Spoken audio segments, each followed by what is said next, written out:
ਪਿਆਰੇ ਸਰੋਤਿਓ, ਅਦਾਰੇ ਕਵਿਤਾ ਕਥਾਕਾਰਾਂ ਵੱਲੋਂ ਸ਼ਹੀਦਾਂ ਦੇ ਸਿਰਤਾਜ ਗੁਰੂ ਅਰਜਨ ਦੇਵ ਜੀ ਦੇ ਸ਼ਹੀਦੀ ਪੁਰਬ ਨੂੰ ਸਮਰਪਿਤ ਸਾਹਿਤਕ ਆਨਲਾਈਨ ਪ੍ਰੋਗਰਾਮ ਵਿੱਚ ਸ਼ਾਮਲ ਹੋ ਰਹੇ ਹਾਂ।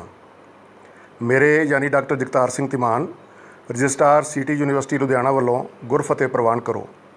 ਵਾਹਿਗੁਰੂ ਜੀ ਕਾ ਖਾਲਸਾ, ਵਾਹਿਗੁਰੂ ਜੀ ਕੀ ਫਤਿਹ। ਨਿਮਰਤਾ ਦੇ ਪੁੰਜ, ਪਰਮਾਤਮਾ ਨਾਲ ਇਕਮਿਕ, ਰੱਬੀ ਰੰਗ ਵਿੱਚ ਅਭੇਦ, ਦੁਖੀਆਂ ਦੇ ਦਰਦੀ, ਮਹਾਨ ਤਪਸਵੀ, ਦੂਰ ਅੰਦੇਸ਼, ਕੌਮੀ ਉਸਰਈਏ, ਦ੍ਰਿਵ ਦ੍ਰਿਸ਼ਟੀ ਦੇ ਮਾਲਕ ਸ੍ਰੀ ਗੁਰੂ ਅਰਜਨ ਦੇਵ ਜੀ ਦੀ ਸ਼ਹਾਦਤ ਨੂੰ ਲੱਖ ਲੱਖ ਪ੍ਰਣਾਮ। ਗੁਰੂ ਅਰਜਨ ਦੇਵ ਜੀ ਦਾ ਜਨਮ 15 ਅਪ੍ਰੈਲ 1563 ਈਸਵੀ ਵਿੱਚ ਸ੍ਰੀ ਗੋਇੰਦਵਾਲ ਸਾਹਿਬ ਵਿਖੇ ਹੋਇਆ ਸੀ। ਉਹਨਾਂ ਦੀ ਜਿਹੜੀ ਸ਼ਹਾਦਤ ਹੈ ਉਹ 43 ਸਾਲ ਦੀ ਉਮਰ ਦੇ ਵਿੱਚ, ਜਾਣੀ ਕਿ 1606 ਈਸਵੀ ਵਿੱਚ ਲਾਹੌਰ ਵਿਖੇ ਮੁਗਲ ਬਾਦਸ਼ਾਹ ਜਹਾਂਗੀਰ ਦੇ ਹੱਥੋਂ ਹੋਈ। ਇਹ ਇੱਕ ਨਿਵੇਕਲੀ ਅਤੇ ਅਦੁੱਤੀ ਕਿਸਮ ਦੀ ਸ਼ਹਾਦਤ ਸੀ, ਜਿਸ ਦਾ ਕਿ ਸੰਸਾਰ 'ਤੇ ਕੋਈ ਸਾਨੀ ਨਹੀਂ, ਔਰ ਸਿੱਖ ਇਤਿਹਾਸ ਦੇ ਵਿੱਚ ਵੀ ਇਹ ਇੱਕ ਪਹਿਲੀ ਸ਼ਹਾਦਤ ਸੀ। ਔਰ ਇਸੇ ਕਰਕੇ ਹੀ ਗੁਰੂ ਅਰਜਨ ਦੇਵ ਜੀ ਨੂੰ ਸਿਰਮੌਰ ਸ਼ਹੀਦ ਜਾਂ ਸ਼ਹੀਦਾਂ ਦਾ ਸਿਰਤਾਜ ਕਿਹਾ ਜਾਂਦਾ ਹੈ। ਗੁਰੂ ਅਰਜਨ ਦੇਵ ਜੀ ਦਾ ਜੀਵਨ ਝਾਤ ਤੋਂ ਪਤਾ ਲੱਗਦਾ ਹੈ ਕਿ ਉਹਨਾਂ ਨੇ ਲੋਕਾਈ ਨੂੰ ਚੰਗੇਰੇ ਜੀਵਨ ਜਿਉਣ ਵਾਸਤੇ ਅਤੇ ਵਿਕਾਸ ਵੱਲ ਤੋਰਨ ਵਾਸਤੇ ਪ੍ਰੇਰਨਾ ਕੀਤੀ। ਉਹਨਾਂ ਨੇ ਲਗਭਗ 1/4 ਸਦੀ ਤੱਕ ਸਿੱਖੀ ਦੀ ਰਹਿਨੁਮਾਈ ਕੀਤੀ। ਜੇਕਰ ਆਪਾਂ ਸਿੱਖੀ ਦੇ ਵਿੱਚ ਔਰ ਲੋਕਾਈ ਲਈ ਉਹਨਾਂ ਵੱਲੋਂ ਪਾਏ ਯੋਗਦਾਨ ਦੀ ਗੱਲ ਕਰੀਏ ਤਾਂ ਇਹ ਬਹੁਤ ਵਿਸ਼ਾਲ ਹੈ। ਉਹਨਾਂ ਨੇ ਸ੍ਰੀ ਦਰਬਾਰ ਸਾਹਿਬ ਅੰਮ੍ਰਿਤਸਰ ਵਿਖੇ ਜਿਹੜੀ ਉਸਾਰੀ ਕੰਪਲੀਟ ਕੀਤੀ ਔਰ ਉੱਥੇ ਜਿਹੜਾ ਸਰੋਵਰ ਹੈ ਉਸ ਨੂੰ ਮੁਕੰਮਲ ਕੀਤਾ। ਬਾਅਦ ਵਿੱਚ ਸਾਈਂ ਮੀਆਂ ਮੀਰ ਜੀ ਨੇ ਇਸ ਦਾ ਜਿਹੜਾ ਉਦਘਾਟਨ ਕੀਤਾ, ਇਸ ਦੀ ਜਿਹੜੀ ਨੀਂਹ ਰੱਖੀ ਸੀ। ਇਸ ਤੋਂ ਇਲਾਵਾ ਲੋਕਾਈ ਵਾਸਤੇ ਬਹੁਤ ਵੱਡੀ ਦੇਣ ਗੁਰੂ ਅਰਜਨ ਦੇਵ ਜੀ ਦੀ ਹੈ ਕਿ ਆਦਿ ਗ੍ਰੰਥ ਸਾਹਿਬ ਦੀ ਸਥਾਪਨਾ, ਆਦਿ ਗ੍ਰੰਥ ਸਾਹਿਬ ਦੀ ਰਚਨਾ ਅਤੇ ਸੰਕਲਨ, ਜਿਹੜਾ ਕਿ ਉਹਨਾਂ ਨੇ 1604 ਈਸਵੀ ਵਿੱਚ ਕੀਤਾ ਸੀ। ਉਹਨਾਂ ਨੇ ਪਹਿਲੇ ਗੁਰੂਆਂ ਦੀ ਬਾਣੀ ਅਤੇ ਹੋਰ ਸੰਤਾਂ ਦੀ ਬਾਣੀ ਇਕੱਠੀ ਕੀਤੀ ਔਰ ਇਸ ਪਹਿਲੇ ਜਿਹੜਾ ਐਡੀਸ਼ਨ ਸੀਗਾ ਸਿੱਖ ਸਕ੍ਰਿਪਚਰ ਦਾ, ਉਸ ਦੇ ਵਿੱਚ ਸ਼ਾਮਲ ਕੀਤੀ। ਔਰ ਸਿੱਖ ਪਰੰਪਰਾਵਾਂ ਦੇ ਅਨੁਸਾਰ ਇਹ ਸਾਰੀ ਜਿਹੜੀ ਬਾਣੀ ਹੈ ਇਸ ਨੂੰ ਇਕੱਠੀ ਕਰਕੇ, ਜਿਹਦੇ ਵਿੱਚ ਹਿੰਦੂਆਂ ਅਤੇ ਮੁਸਲਮਾਨ ਫਕੀਰਾਂ, ਭਗਤਾਂ ਅਤੇ ਸਾਰੇ ਉਹਨਾਂ ਦੀ ਬਾਣੀ ਸੀ, ਜਿਹੜੀ ਕਿ ਗੁਰੂ ਸਾਹਿਬਾਂ ਦੀ ਬਾਣੀ ਦੇ ਨਾਲ ਮੇਲ ਖਾਂਦੇ ਸਨ। ਤਾਂ ਇਹ ਜਿਹੜਾ ਸੰਕਲਨ ਹੈ ਇਹ ਆਦਿ ਗ੍ਰੰਥ ਸਾਹਿਬ ਦਾ, ਇਹ 30 ਅਗਸਤ 1604 ਵਿੱਚ ਮੁਕੰਮਲ ਹੋ ਗਿਆ ਔਰ ਇਸ ਨੂੰ ਫਿਰ ਪੂਰੀ ਪਰੰਪਰਾਵਾਂ ਅਨੁਸਾਰ, ਸਿੱਖ ਪਰੰਪਰਾਵਾਂ ਅਨੁਸਾਰ ਹਰਿਮੰਦਰ ਸਾਹਿਬ ਵਿਖੇ 1 ਸਤੰਬਰ 1604 ਦੇ ਵਿੱਚ ਇਸ ਨੂੰ ਉੱਥੇ ਸਥਾਪਿਆ ਗਿਆ।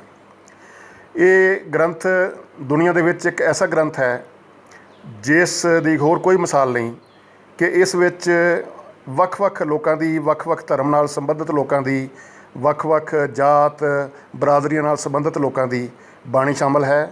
ਉਹਨਾਂ ਦੀ ਜਿਹੜੀ ਫਿਲਾਸਫੀ ਹੈ, ਉਹਨਾਂ ਦੀ ਜਿਹੜੀ ਆਈਡੀਓਲੋਜੀ ਹੈ, ਉਸ ਨੂੰ ਇਸ ਦੇ ਵਿੱਚ ਲੋਕਾਈ ਦੀ ਭਲਾਈ ਵਾਸਤੇ ਸ਼ਾਮਲ ਕੀਤਾ ਗਿਆ ਹੈ।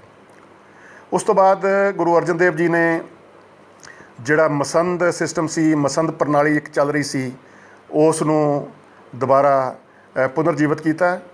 ਇਹ ਮਸੰਦ ਜਿਹੜਾ ਸਿਸਟਮ ਹੈ, ਗੁਰੂ ਰਾਮਦਾਸ ਜੀ ਨੇ, ਚੌਥੀ ਪਾਤਸ਼ਾਹੀ ਨੇ ਇਹ ਸ਼ੁਰੂ ਕੀਤਾ ਸੀ, ਜਿਸ ਅਨੁਸਾਰ ਸਿੱਖ ਦਾਨ ਦੇ ਸਕਦੇ ਸਨ ਔਰ ਦਸਵੰਧ ਕੱਢ ਕੇ ਆਪਣੀ ਆਮਦਨ ਦਾ ਉਹ ਭਲਾਈ ਦੇ ਕੰਮ ਦੇ ਵਿੱਚ ਸਿੱਖ ਆਰਗੇਨਾਈਜੇਸ਼ਨ ਦੇ ਵਿੱਚ ਦੇ ਸਕਦੇ ਸਨ, ਜਿਸ ਰਾਹੀਂ ਗੁਰਦੁਆਰਿਆਂ ਦੇ ਵਿੱਚ ਲੰਗਰ ਜਿਹੜਾ ਹੈ ਉਹ ਚੱਲਦਾ ਸੀ।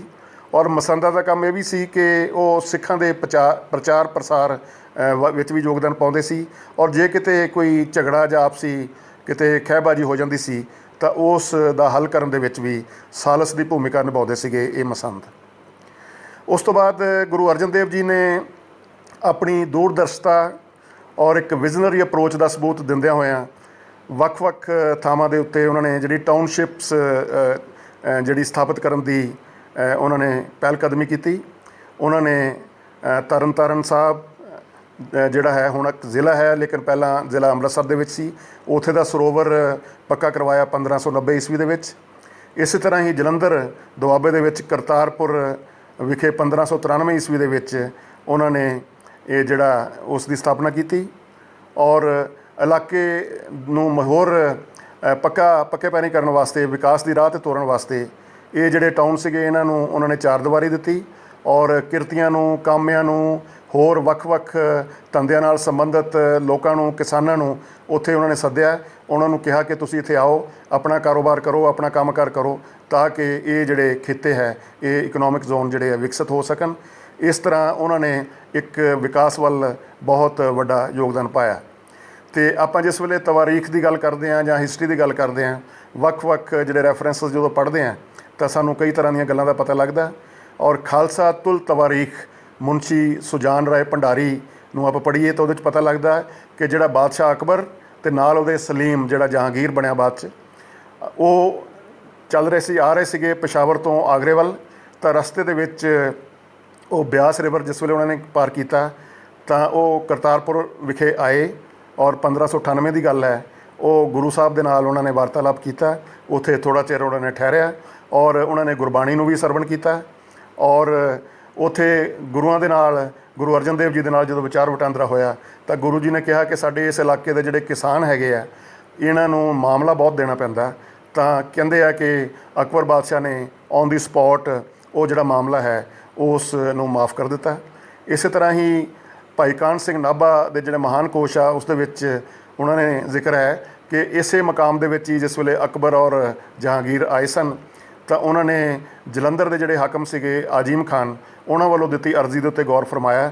ਔਰ 9946 ਜਿਹੜਾ ਕਮਾਂ ਜ਼ਮੀਨ 7 ਕਨਾਲ ਅਤੇ 15 ਮਰਲੇ ਜਿਹੜਾ ਹੈ ਉਹ ਇੱਕ ਧਰਮਸ਼ਾਲਾ ਵਾਸਤੇ ਜਲੰਧਰ ਅੰਮ੍ਰਿਤਸਰ ਜਿਹੜੀ ਜਰਨੈਲੀ ਸੜਕ ਹੈ GT ਰੋਡ, ਜਿੱਥੇ ਕਰਤਾਰਪੁਰ ਸਾਹਿਬ ਸਥਿਤ ਹੈ, ਉੱਥੇ ਬਣਾਉਣ ਵਾਸਤੇ ਉਹਨਾਂ ਨੇ ਇਹ ਜਿਹੜਾ ਹੈਗਾ ਦਿੱਤੀ ਉਸ ਜਗ੍ਹਾ ਨੂੰ। ਔਰ ਇਸੇ ਤਰ੍ਹਾਂ ਲੱਗਦਾ ਹੈ ਕਿ ਅਕਬਰ ਔਰ ਜਹਾਂਗੀਰ ਦਾ ਜਿਹੜਾ ਸੰਬੰਧ ਹੈ ਉਹ ਗੁਰੂ ਅਰਜਨ ਦੇਵ ਜੀ ਦੇ ਨਾਲ ਬਹੁਤ ਸੁਹਿਰਦ ਸੀਗੇ, ਬਹੁਤ ਅੱਛੇ ਸੰਬੰਧ ਸੀਗੇ। ਔਰ ਗੁਰੂ ਅਰਜਨ ਦੇਵ ਜੀ ਇੱਕ ਬਹੁਤ ਉੱਚ ਕੋਟੀ ਦੇ ਕਵੀ ਵੀ ਸੀਗੇ ਔਰ ਬਹੁਤ ਅੱਛੇ ਲਿਖਾਰੀ ਸੀਗੇ ਔਰ ਬੜੀ ਉਹਨਾਂ ਦੀ ਸਾਹਿਤਕ ਸੂਝ-ਬੂਝ ਸੀਗੀ। ਉਹਨਾਂ ਨੇ ਜਿਹੜੇ ਗੁਰੂ ਅਮਰਦਾਸ ਜੀ ਸੀਗੇ, ਤੀਸਰੇ ਗੁਰੂ, ਉਹਨਾਂ ਦੇ ਉਹ ਦੋਤੇ ਸੀਗੇ ਗੁਰੂ ਅਰਜਨ ਦੇਵ। ਕਹਿੰਦੇ ਹਨ ਕਿ ਉਹਨਾਂ ਦੀ ਮਾਤਾ ਬੀਬੀ ਭਾਨੀ, ਜਿਸ ਵੇਲੇ ਗੁਰੂ ਅਰਜਨ ਦੇਵ ਛੋਟੇ ਸੀਗੇ, ਉਹ ਉੱਥੇ ਉਹਨਾਂ ਦੇ ਆਪਣੇ ਪਿਤਾ ਜੀ ਕੋਲ, ਜਾਣੀ ਕਿ ਗੁਰੂ ਅਰਜਨ ਦੇਵ ਜੀ ਦੇ ਨਾਨਾ ਜੀ ਕੋਲ ਲੈ ਕੇ ਗਏ। ਤਾਂ ਉਹਨਾਂ ਨੇ ਕਿਹਾ ਵੀ ਇਹ ਬੱਚਾ ਕੌਣ ਹੈ? ਉਹਨਾਂ ਨੇ ਕਿਹਾ ਇਹ ਤੁਹਾਡਾ ਦੋਤਾ ਹੈ। ਤਾਂ ਉਹਨਾਂ ਨੇ ਫਿਰ ਆਸ਼ੀਰਵਾਦ ਦਿੱਤਾ ਕਿ ਦੋਤਾ ਬਾਣੀ ਕਾ ਬੋਥਾ, ਅਤੇ ਬੀਬੀ ਭਾਨੀ ਨੂੰ ਆਸ਼ੀਰਵਾਦ ਮਿਲਿਆ। ਔਰ ਇਸੇ ਤਰ੍ਹਾਂ ਹੀ ਹੋਇਆ ਕਿ ਗੁਰੂ ਅਰਜਨ ਜਦੋਂ ਵੱਡੇ ਹੋਏ ਅਤੇ ਉਹ ਇੱਕ ਬਹੁਤ ਪ੍ਰੋਲੀਫਿਕ ਪੋਇਟ ਬਣੇ ਔਰ ਉਹਨਾਂ ਨੇ ਬਹੁਤ ਯੋਗਦਾਨ ਪਾਇਆ ਸਾਹਿਤ ਵਿੱਚ, ਸਿੱਖ ਸਾਹਿਤ ਵਿੱਚ। ਔਰ ਉਹਨਾਂ ਨੇ 2218 ਜਿਹੜੇ ਸ਼ਬਦ ਹੈ ਉਹ ਗੁਰੂ ਗ੍ਰੰਥ ਸਾਹਿਬ ਦੇ ਵਿੱਚ ਸ਼ਾਮਲ ਹੋਏ। ਔਰ ਜਿਹੜੀ ਕਿ ਸਾਰੇ ਗੁਰੂਆਂ ਨਾਲੋਂ, ਸਾਰਿਆਂ ਨਾਲੋਂ ਜ਼ਿਆਦਾ ਵੱਡੀ ਜਿਹੜੀ ਹੈ ਗਿਣਤੀ ਹੈ ਔਰ ਜ਼ਿਆਦਾ ਕਲੈਕਸ਼ਨ ਗੁਰੂ ਗ੍ਰੰਥ ਸਾਹਿਬ ਦੇ ਵਿੱਚ ਹੈਗੀ ਹੈ।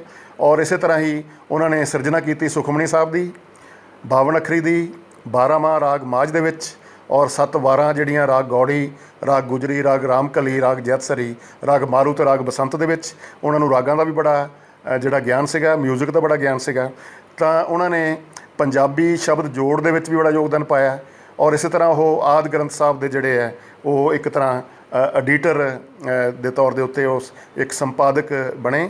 ਔਰ ਉਹਨਾਂ ਨੇ ਜਿਹੜੇ ਗੋਇੰਦਵਾਲ ਸਾਹਿਬ ਵਿਖੇ ਸੰਚੀਆਂ ਸੀਗੀਆਂ, ਜਿਹੜੀਆਂ ਕਿ ਗੁਰੂ ਅਮਰਦਾਸ ਜੀ ਨੇ ਆਪਣੇ ਪੋਤੇ ਸਹਿੰਸਰ ਜਿਹੜੇ ਬਾਬਾ ਮੋਹਨਜੀਤ ਸਿੰਘ ਦੇ ਬੇਟੇ ਸਨ, ਬਾਬਾ ਮੋਹਨ ਜੀ ਦੇ, ਤਾਂ ਉਹ 1570 ਤੋਂ 72 ਤੱਕ 2 ਸਾਲ ਦੇ ਵਿੱਚ ਜਿਹੜੀ ਤਿਆਰ ਕਰਵਾਈਆਂ ਸੀ। ਉਹਦੇ ਵਿੱਚ ਪਹਿਲੀ ਪਾਤਸ਼ਾਹੀ, ਦੂਜੀ ਪਾਤਸ਼ਾਹੀ, ਤੀਜੀ ਪਾਤਸ਼ਾਹੀ ਔਰ ਕਬੀਰ ਸਾਹਿਬ, ਨਾਮਦੇਵ ਔਰ ਭਗਤ ਤਰਲੋਚਨ, ਸੈਨ ਭਗਤ, ਭਗਤ ਰਵਿਦਾਸ, ਜੈਦੇਵ ਜੀ ਦੀ ਬਾਣੀ ਸੀ, ਉਹ 14 ਰਾਗਾਂ ਦੇ ਵਿੱਚ ਸੀ। ਉਹ ਗੁਰੂ ਅਰਜਨ ਦੇਵ ਜੀ ਨੇ ਉਸ ਨੂੰ ਵੀ ਮੰਗਵਾਇਆ ਔਰ ਆਦਿ ਗ੍ਰੰਥ ਜਦੋਂ ਰਚਨਾ ਕਰਨ ਵੇਲੇ ਉਸ ਨੂੰ ਵੀ ਉਸ ਦੇ ਵਿੱਚ ਸ਼ਾਮਲ ਕੀਤਾ। ਔਰ ਇਸੇ ਤਰ੍ਹਾਂ ਹੀ ਜਿਹੜਾ ਇਹ ਕਰਤਾਰਪੁਰ ਸਾਹਿਬ ਵਿਖੇ ਜਿਹੜੇ 6ਵੀਂ ਪਾਤਸ਼ਾਹੀ ਵੀ ਉੱਥੇ ਰਹੇ ਹੈ, 5ਵੀਂ ਪਾਤਸ਼ਾਹੀ ਵੀ ਉੱਥੇ ਰਹੇ ਹੈ। ਤਾਂ ਇਹ ਜਿਹੜਾ ਮੈਨੂੰ ਬੜੀ ਖੁਸ਼ੀ ਹੈ ਕਿ ਕਰਤਾਰਪੁਰ ਸਾਹਿਬ ਦੀ ਜਿਹੜੀ ਉਸਾਰੀ ਕੀਤੀ ਹੈ, ਜਿਹੜੀ ਸਥਾਪਨਾ ਕੀਤੀ ਹੈ, ਜਿਹੜਾ ਥਾਪਿਆ ਹੈ, ਉਹ ਗੁਰੂ ਅਰਜਨ ਦੇਵ ਜੀ ਨੇ ਕੀਤਾ। ਔਰ ਮੈਂ ਕਰਤਾਰਪੁਰ ਸਾਹਿਬ, ਮੇਰਾ ਜਨਮ ਹੋਇਆ ਉੱਥੇ, ਬਚਪਨ ਸੀ, ਉੱਥੇ ਪੜ੍ਹਾਈ ਕੀਤੀ। ਔਰ ਮੈਨੂੰ ਬੜੀ ਖੁਸ਼ੀ ਹੈ ਕਿ ਮੈਂ ਉਸ ਸ਼ਹਿਰ ਦਾ ਰਹਿਣ ਵਾਲਾ ਜਿੱਥੇ ਗੁਰੂ ਅਰਜਨ ਸਾਹਿਬ ਦੀ, ਜਿੱਥੇ ਕਈ ਗੁਰੂਆਂ ਦੀ ਜਿੱਥੇ ਛੋਹ ਪ੍ਰਾਪਤ ਹੈ। ਉਸ ਤੋਂ ਬਾਅਦ ਕਿਹਾ ਜਾਂਦਾ ਕਿ ਜਿਸ ਵੇਲੇ ਜਹਾਂਗੀਰ ਬਾਦਸ਼ਾਹ ਸੀ ਔਰ ਉਸ ਨੇ ਆਪਣੀ ਜਿਹੜੀ ਲੜਕੀ ਹੈ ਉਸ ਦੀ ਸ਼ਾਦੀ ਉਹਨੇ ਸੋਚਿਆ ਕਿ ਹਰਗੋਬਿੰਦ ਦੇ ਨਾਲ ਕੀਤੀ ਜਾਵੇ, ਜਿਹੜੇ ਗੁਰੂ ਅਰਜਨ ਦੇਵ ਜੀ ਦੇ ਪੁੱਤਰ ਸਨ। ਉਹ ਬਹੁਤ ਹੋਣਹਾਰ, ਬਹੁਤ ਸੋਹਣੇ ਸੁਨੱਖੇ, ਬਹੁਤ ਸ਼ਕਤੀਸ਼ਾਲੀ, ਉੱਚ ਪ੍ਰਤਿਭਾ ਦੇ ਮਾਲਕ ਸਨ। ਔਰ ਜਹਾਂਗੀਰ ਨੇ ਸੋਚਿਆ ਕਿ ਮੈਂ ਆਪਣੀ ਬੇਟੀ ਦੀ ਸ਼ਾਦੀ ਜਿਹੜੀ ਹੈ ਉਹਦੇ ਨਾਲ ਹਰਗੋਬਿੰਦ ਨਾਲ ਮੈਂ ਕਰ ਦਿਆਂ।